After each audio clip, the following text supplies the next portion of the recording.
Ya Tuhan, kami bersyukur bahwa kami telah dipersiapkan oleh-Mu melalui puji-pujian untuk menerima akan kebenaran firman-Mu pada saat ini. Berfirmanlah kepada kami, ya Tuhan, dan biarlah kami sungguh memahami bagaimana peran seorang ayah, kehormatan seorang ayah itu terletak di mana, dan bagaimana seorang ayah melakukan hal itu. Kami serahkan setiap diri kami ke dalam tangan kasih-Mu, dan kami memohon Allah Roh Kudus berkenan bekerja di dalam pemberitaan firman-Mu pada saat ini. Kami serahkan doa kami kepada Tuhan. Hanya di dalam nama Tuhan Yesus kami bersama-sama berdoa.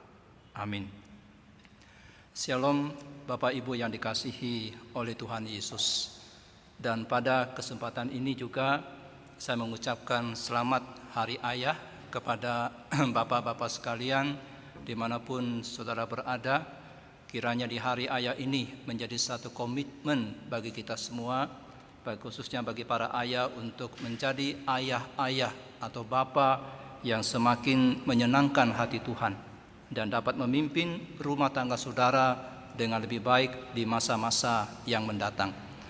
Tema kita pada hari ini adalah Dignity of Fatherhood atau kehormatan seorang ayah.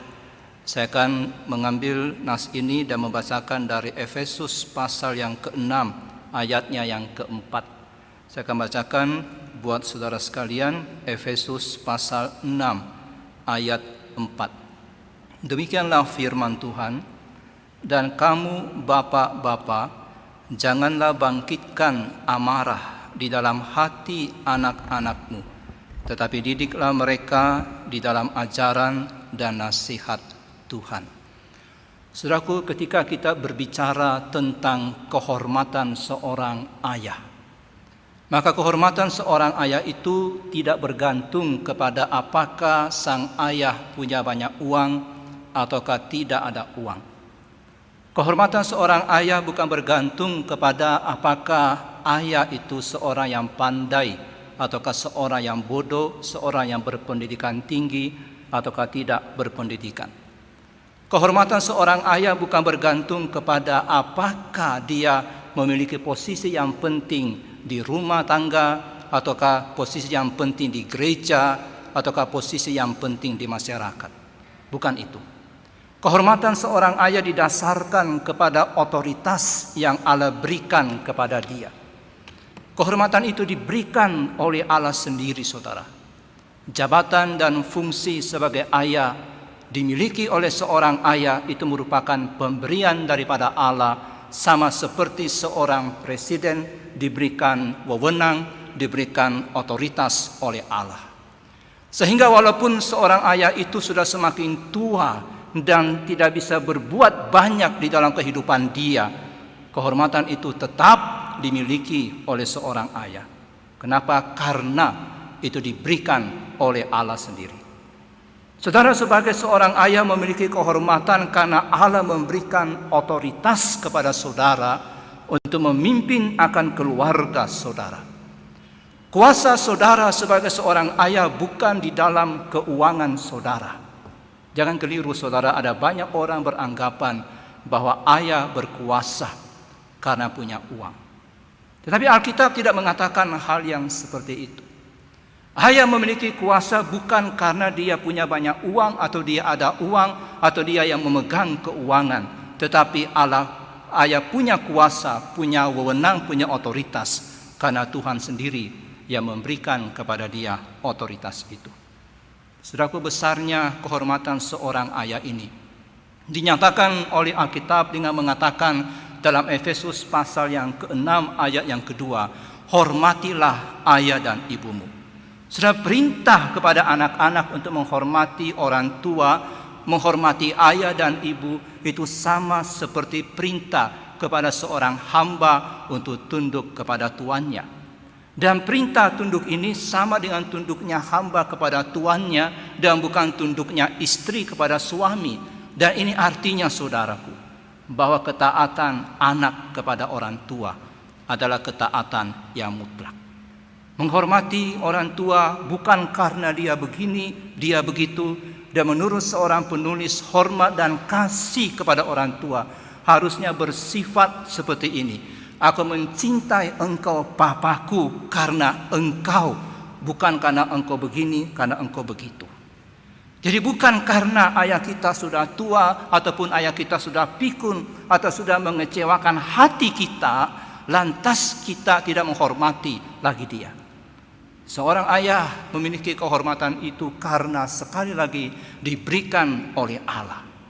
Allah yang memberikan itu kepada ayah. Allah memberikan otoritas atas keluarganya. Dan inilah the dignity of the fatherhood, kehormatan seorang ayah. Saudaraku, mengapa Allah memberikan otoritas kepada ayah?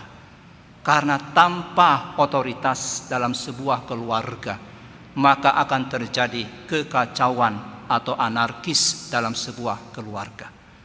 Saudaraku, tetapi tentu saja otoritas yang diberikan kepada seorang bapa itu jangan disalahgunakan. Firman Tuhan di dalam Efesus pasal yang ke-6 ayat yang ke-4 yang tadi saya bacakan berkata seperti ini.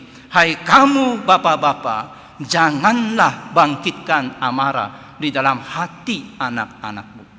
So, kenapa anak-anak marah kepada orang tuanya, khususnya kepada ayahnya? Oleh karena ada banyak sekali para ayah yang menyalahgunakan otoritasnya.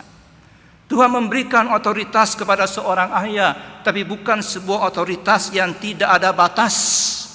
Seorang ayah mesti memakai otoritasnya itu dengan bijaksana dan jangan sampai menyiksa anaknya dengan otoritasnya itu.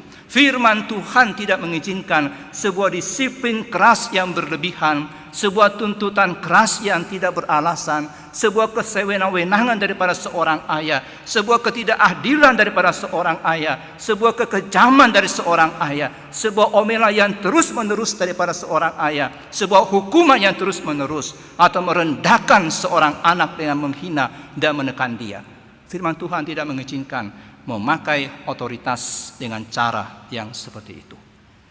Saudaraku, jangan menjadi seorang ayah yang suci di gereja, tapi saudara menjadi seorang diktator di rumah. Anak-anak meskipun mereka diharapkan dituntut untuk mentaati orang tua mereka di dalam Tuhan, tapi seorang anak tidak boleh dimanipulasi atau dihancurkan. Amsal 19 ayat 18 berkata, hajarlah anakmu selama ada harapan, tetapi jangan engkau menginginkan kematiannya. Kolose pasal 3 ayat yang ke-21 berkata, hai bapa-bapa, janganlah sakiti hati anakmu, supaya jangan tawar hatinya. Dan Efesus pasal 6 ayat 4 berkata, dan kamu bapak-bapak, janganlah bangkitkan amarah di dalam hati anak-anakmu. Saudaraku, istilah amarah di dalam ayat ini adalah kemarahan yang diprovokasi, kemarahan yang dipicu oleh penyalahgunaan wewenang. Kemarahan ini kalau tidak segera ditangani, itu akan memberikan peluang kepada iblis untuk menghancurkan hubungan antara ayah dan anak. Dan itu akan merembet kemana-mana. Anak akan marah kepada papanya, akan marah kepada mamanya, akan marah kepada gereja, akan marah kepada Injil, akan marah kepada Tuhan, dan akan marah kepada diri sendiri. Oleh karena itu, hal yang perlu dilakukan oleh seorang ayah adalah bukan membuat anak marah dengan otoritas yang dimiliki oleh seorang ayah, tetapi membuat anak kita bertobat. Buatlah mereka bertobat dan bukan menjadi marah. Mereka bertobat karena mereka melanggar akan kasih saudara. Buat mereka bertobat karena mereka tidak menghormati Tuhan. Buat mereka bertobat karena mereka menyia-nyiakan kasih Tuhan, menyia-nyiakan kesempatan yang Tuhan berikan. Buat mereka bertobat untuk semua hal itu. Kemarahan anak-anak terjadi sekali lagi karena orang tua salah memakai otoritas. Suatu otoritas yang tidak digunakan itu akan menghancurkan anak kita. Tetapi otoritas yang salah digunakan itu akan menghancurkan juga diri mereka. Hati-hati dengan wewenang otoritas yang Tuhan berikan kepada para ayah. Jangan memakai wewenang saudara untuk memperlakukan anak saudara dengan sewenang-wenang. Tapi pakai otoritas saudara untuk membangun mereka. Dan inilah yang dikatakan oleh firman Tuhan. Pakailah otoritas saudara untuk mendidik, untuk mengajar, untuk mendisiplin, dan untuk menasehati mereka.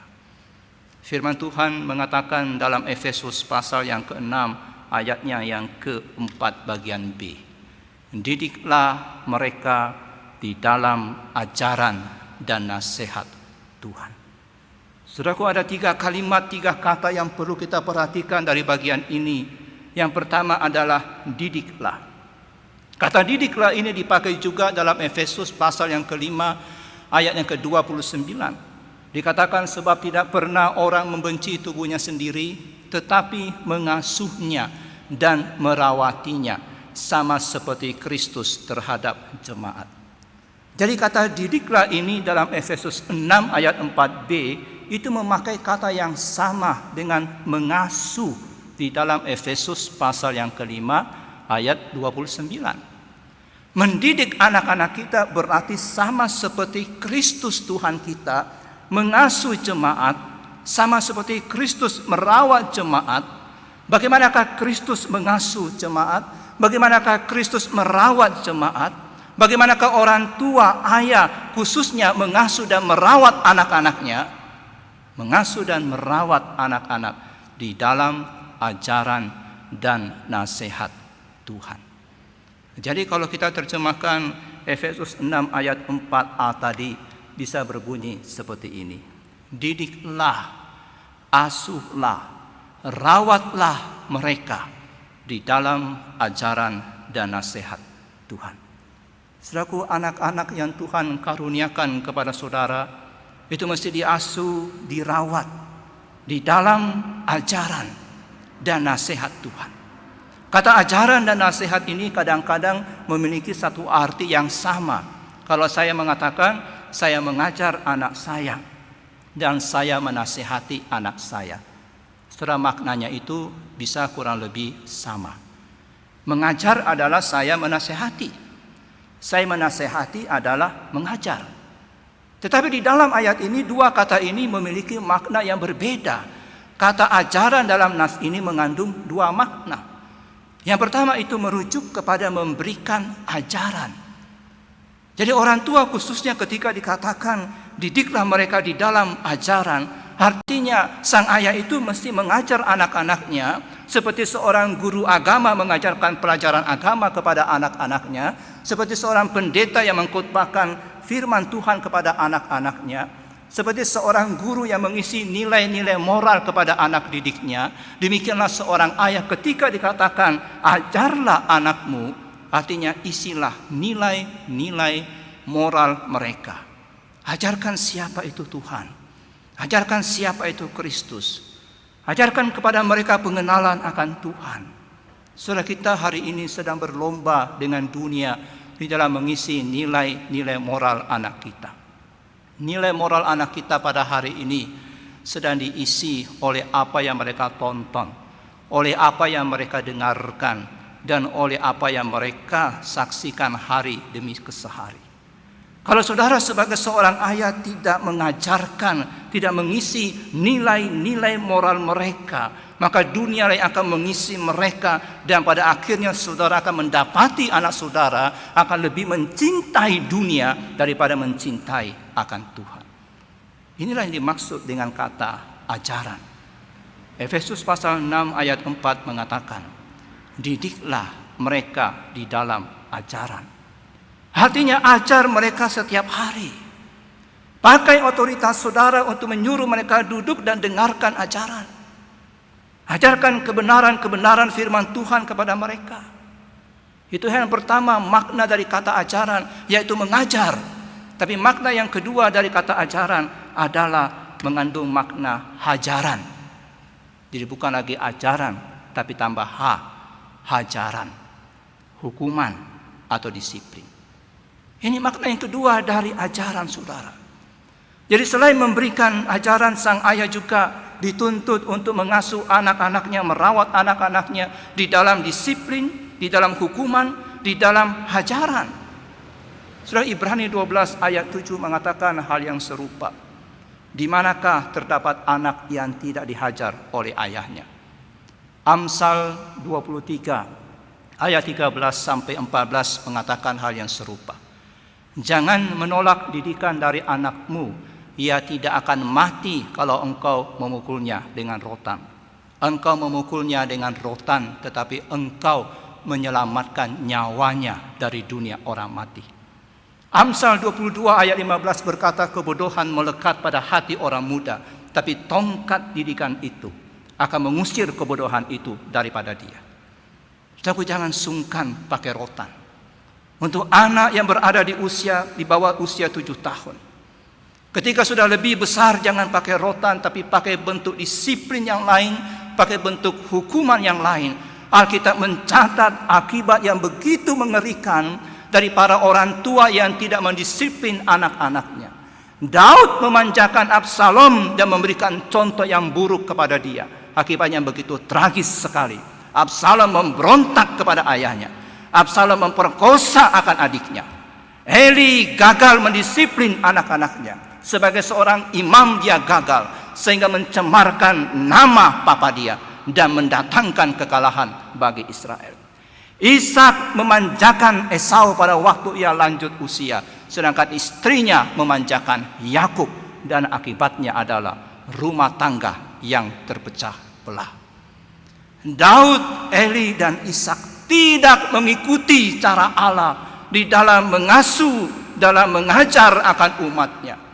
Allah mengajar umatnya bukan hanya dengan ajaran demi ajaran, tapi Allah mengajar umatnya dengan disiplin, dengan hajaran. Ibrani 12 ayat yang ke-5 sampai 6 berkata seperti ini. Dan sudah lupakah kamu akan nasihat yang berbicara kepada kamu seperti kepada anak-anak? Hai anakku, janganlah anggap enteng didikan Tuhan, dan janganlah putus asa apabila engkau diperingatkannya. Karena Tuhan menghajar orang yang dikasihinya, dan ia menyesah orang yang diakuinya sebagai anak. 1 Korintus pasal 11 ayat 32 juga mengatakan hal yang serupa. Tetapi kalau kita menerima hukuman dari Tuhan, kita dididik supaya kita tidak akan dihukum bersama-sama dengan dunia ini. Saudaraku, ajarlah itu berarti beri disiplin, berikan hajaran, berikan hukuman. Tetapi tentu ini harus terkendali. Sangat berbahaya ketika ayah mendisiplin anak-anak atau ibu mendisiplin anak-anak pada waktu sedang kesal. Ada banyak ayah dan orang tua ketika memarahi anaknya, ketika mendisiplin anaknya, ketika menghukum anaknya, dilakukan di dalam emosi dan di dalam kekesalan. Tidak bisa menguasai diri. Ketika saudara sedang tidak bisa menguasai diri, maka saudara tidak berhak mendisiplin anak saudara. Saudara tidak berhak melakukan itu, karena saudara sendiri butuh dimarahin karena sedang marah. Dr. Lloyd Jones mengatakan, ketika Anda mendisiplin seorang anak, Anda seharusnya terlebih dahulu mengendalikan diri. Apa hak Anda sebagai ayah untuk mengatakan kepada anak saudara, kamu harus didisiplin, padahal Anda sendiri butuh disiplin, karena Anda tidak bisa mengontrol temperamen Anda, tidak bisa mengontrol diri saudara. Jadi syarat bagi kita untuk memakai otoritas kita adalah ayah-ayah kuasai diri saudara. Ketika sedang memarahi, ketika sedang menegur, ketika sedang mendisiplin anak saudara. Tapi hal selanjutnya yang mesti dilakukan atas anak, bukan hanya mengajar dan mendisiplin, tetapi menasihati. Di dalam pasal yang ke-6 ayat 4 bagian B dikatakan, didiklah mereka di dalam ajaran dan nasihat Tuhan. Saudara, otoritas seorang ayah bukan hanya dipakai untuk mengajar, bukan hanya dipakai untuk mendisiplin, tetapi juga untuk menasihati. Koreksi anak saudara kalau mereka salah. Nasihati mereka, jangan biarkan itu dan jangan diamkan hal itu. Jangan mengizinkan anak-anak menurunkan posisi orang tua, khususnya ayah sebagai pengatur jiwa mereka. Jangan izinkan anak-anak saudara menuntut tanpa mengoreksi mereka. Jangan mengizinkan anak saudara walaupun kelihatan lucu menendang saudara, memukul saudara. Biasanya anak-anak seringkali menuntut mamanya, "Mama atau Papa, saya mau itu sekarang, lakukan sekarang." Berikan nasihat ketika anak sudah mulai seperti itu. Sudah, anak saya tidak pernah guling-guling di lantai ketika menuntut sesuatu. Saya pernah melihat ketika suatu hari kami ke mall sudah lama, ketika anak kami masih kecil, dan saya melihat ada seorang anak nuntut mamanya sesuatu. Dan anak itu guling-guling di lantai dan tetap mengatakan, saya mau itu, Ma. Anak saya tidak pernah guling-guling seperti itu. Bukan oleh karena mereka baik, tapi mereka tahu dengan jelas tidak ada gunanya guling-guling di lantai. Karena walaupun mereka guling-guling sampai semalaman, tuntutan mereka tidak akan saya penuhi. Terus jangan biarkan anak-anak mengancam saudara, berbicara kasar kepada saudara. Koreksi mereka ketika mereka mengancam. Koreksi mereka ketika mereka berkata kasar. Itu namanya nasihat. Saudara punya otoritas itu. Jangan mengizinkan anak saudara menantang saudara secara terbuka tanpa saudara menasihati mereka. Karena ketika saudara mengizinkan itu terjadi, maka saudara sebagai seorang ayah ataupun ibu sedang menurunkan siapa diri saudara di hadapan mereka. Saudara adalah wakilnya Allah. Sudah, anak-anak kita tidak langsung lahir dengan pengertian yang benar dan apa yang benar, apa yang salah. Saudaralah sebagai seorang ayah yang mengendalikan moral anak itu. Bukan mereka yang mengendalikan moral mereka. Saudara yang mengendalikan moral mereka. Dan Allah memberikan otoritas itu kepada saudara untuk mengarahkan moralitas mereka, untuk menasehati mereka, untuk mengoreksi mereka. Kalau mereka masih kecil, pimpin mereka dengan otoritas yang memaksa. Sekali lagi, kalau mereka masih kecil, di bawah 7 tahun, pakai otoritas yang memaksa. Jangan takut memakai otoritas saudara. Karena pada usia seperti itu, saudara itu bukan teman mereka. Pada usia di bawah 7 tahun, saudara bukan teman mereka. Saudara adalah papa mereka. Saudara adalah mama mereka. Pimpin dengan otoritas. Saudara punya hikmat dan pengalaman, dan jangan mencoba bernegosiasi dengan anak kecil untuk membujuk mereka. Berikan mereka nasihat, berikan teguran, berikan koreksi. Saudara, anak saya yang sekarang yang paling besar sudah kuliah, dan yang paling kecil masih baru masuk SMA tahun ini. Dan ketika mereka masih berada di bawah usia 7 tahun, ketika mereka tidak mau makan, saya tidak pernah membujuk mereka untuk makan. Saya mengatakan kepada istri saya, dan saya melarang untuk membujuk makan. Saya mengatakan, jangan dikasih makan. Biarkan mereka merasakan lapar. Nanti kalau lapar, minta makan sendiri. Orang yang sehat pasti lapar. Orang sehat pasti butuh makan. Lewati sekali makan siang. Dan dilewati, dan dia tunggu-tunggu. Saya lupa itu siapa, kayaknya Timothy. Dia tunggu-tunggu. Dan setelah gak dikasih makan, akhirnya minta makan. Mereka dididik melalui sebuah rasa lapar. Sudah, pimpin mereka dengan otoritas yang memaksa. Dan dengan nasihat ketika mereka masih sangat muda. Tapi ketika mereka sudah mulai beranjak remaja, pemuda, jangan lagi pakai otoritas yang memaksa, tapi pimpin melalui kekuatan relasi saudara. Pada saat mereka sudah mulai remaja, pemuda, mereka sudah dekat dengan saudara secara moral hingga tidak membutuhkan otoritas yang memaksa, karena saudara sudah membuktikan diri saudara itu sudah menjalankan otoritas selama ini, dan saudara layak dipercaya, saudara bebas dari segala kemunafikan, saudara cukup memberikan nasihat-nasihat kepada mereka, berdiskusi dengan mereka tentang kebenaran firman Tuhan. Jadi maksud ayat ini ketika mengatakan didiklah anak-anakmu di dalam ajaran dan nasihat Tuhan adalah asuh mereka, rawat mereka, ajar mereka, beri disiplin pada mereka, dan beri nasihat kepada mereka. Anak-anak kita mesti diajar, mesti didisiplin, dan mesti diberikan nasihat. Jangan lupa 3 hal ini: ajar, hajar, dan nasihati. Dan semua itu, saudaraku, itu semuanya dilakukan di dalam Tuhan. Ayat yang keempat bagian terakhir mengatakan, tetapi didiklah mereka di dalam ajaran dan nasihat Tuhan. Jadi bukan dalam ajaran dan nasihat psikologi, bukan. Di dalam ajaran dan nasihat Tuhan.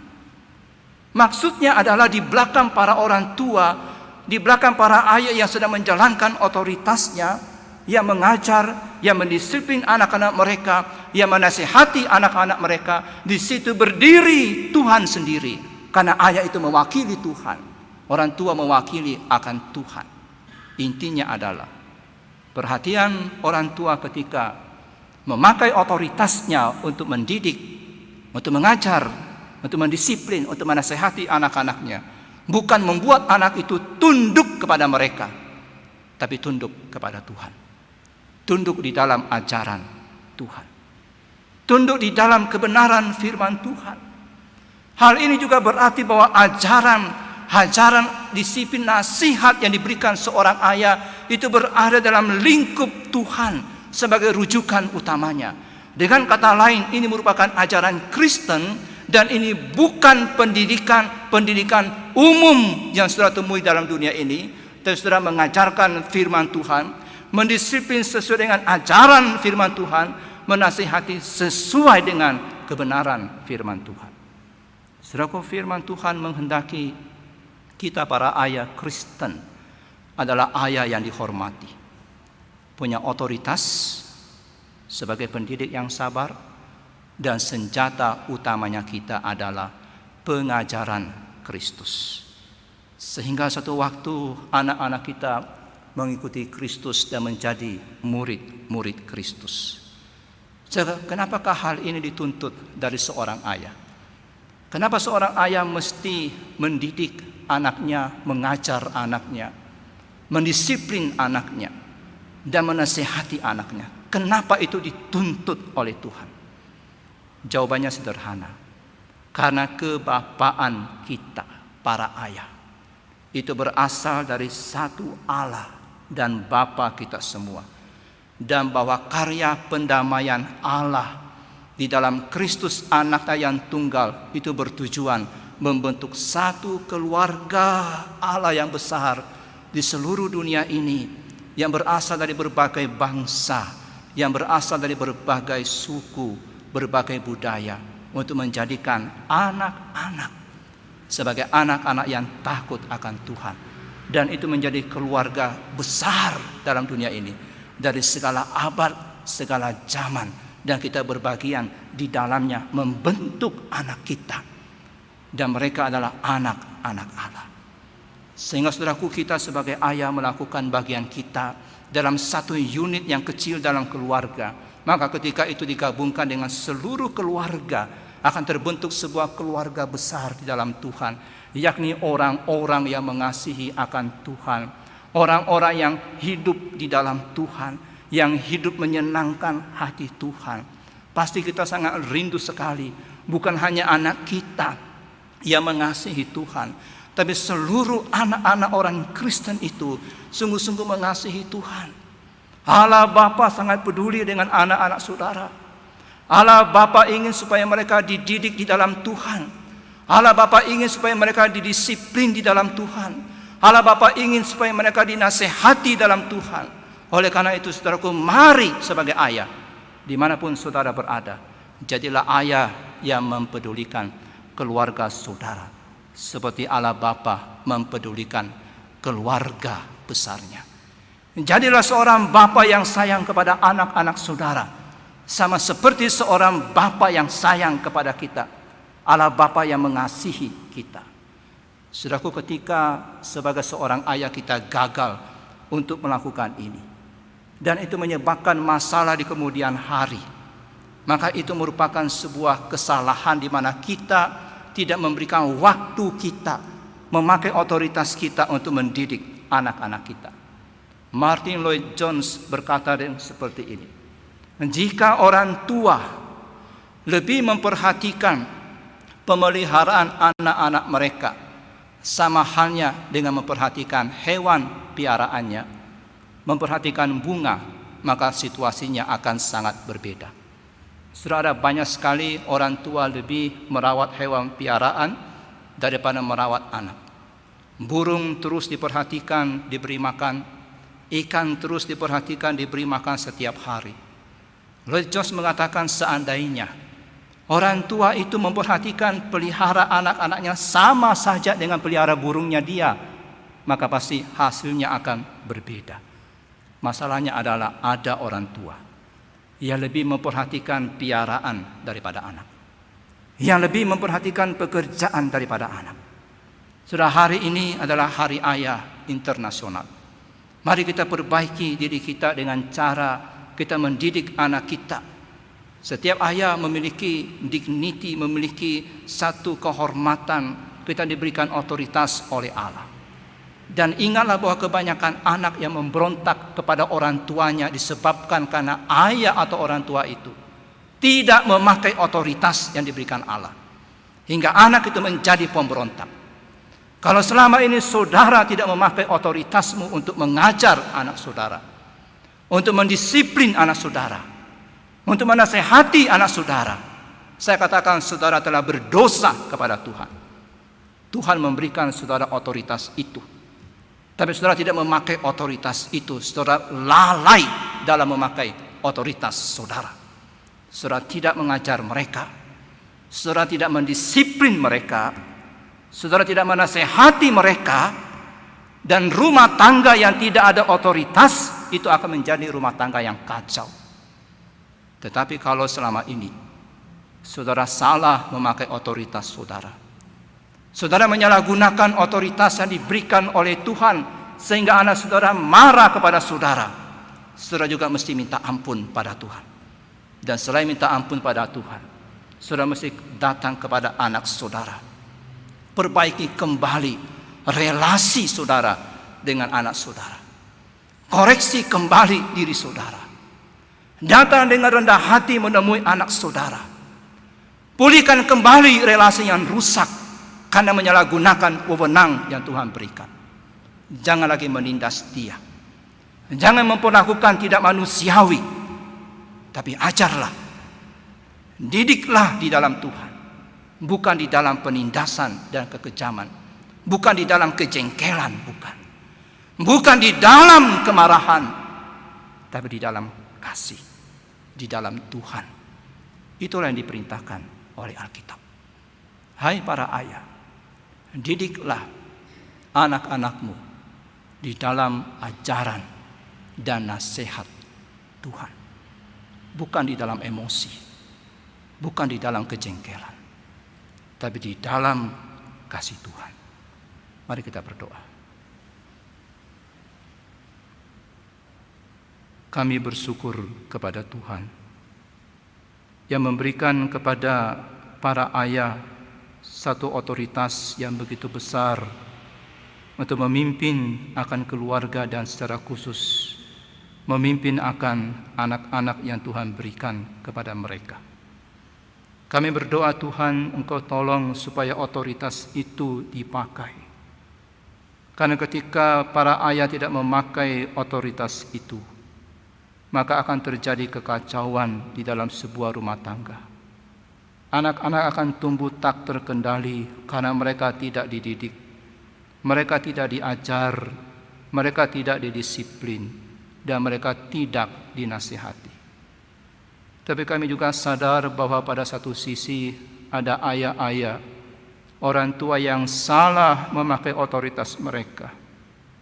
Mereka memakai otoritas itu dengan sewenang-wenang. Mereka menindas, mereka mengomel dengan tidak berhenti, mereka menghancurkan moral hidup daripada anak mereka sendiri. Mereka menghancurkan akan karakter anak mereka sendiri. Kami mohon belas kasihan-Mu Tuhan. Sadarkan setiap para orang tua dan khususnya para ayah bahwa otoritas yang Tuhan berikan kepada kami adalah otoritas untuk mengajar firman Tuhan, mengajarkan nilai-nilai kebenaran. Otoritas yang Tuhan beri pada kami adalah disiplin yang di mana kami sendiri mampu menguasai diri. Otoritas yang Tuhan berikan pada kami adalah nasihat di dalam Tuhan. Bantulah para orang tua, bantulah setiap ayah khususnya untuk boleh mengajar, mendisiplin, menasihati di dalam kasih Tuhan, bukan di dalam kemarahan, bukan di luar penguasaan diri, bukan di dalam kejengkelan dan di dalam emosi, tapi di dalam kasih kebaikan Tuhan, di dalam keadilan Tuhan, di dalam kebenaran firman-Mu Tuhan. Jikalau ada hubungan yang retak antara orang tua dengan anak pada saat ini, jikalau ada anak yang kecewa kepada orang tuanya dan marah kepada orang tua mereka, ya Tuhan, khususnya kepada ayah mereka, kami mohon belas kasihan-Mu. Sadarkan para orang tua, sadarkan para ayah, dan jamalah anak-anak itu Tuhan. Perbaharui mereka kembali dan tuntun mereka untuk memiliki relasi yang kembali pulih seperti sedia kala. Kiranya kasih Kristus yang menguasai setiap keluarga-keluarga, daripada jemaat-Mu, daripada anak-anak-Mu, Kaimton dan dimanapun setiap anak-anak Tuhan berada. Terima kasih Tuhan, kami serahkan doa kami kepada-Mu, hanya di dalam nama Tuhan Yesus kami bersama-sama berdoa. Amin.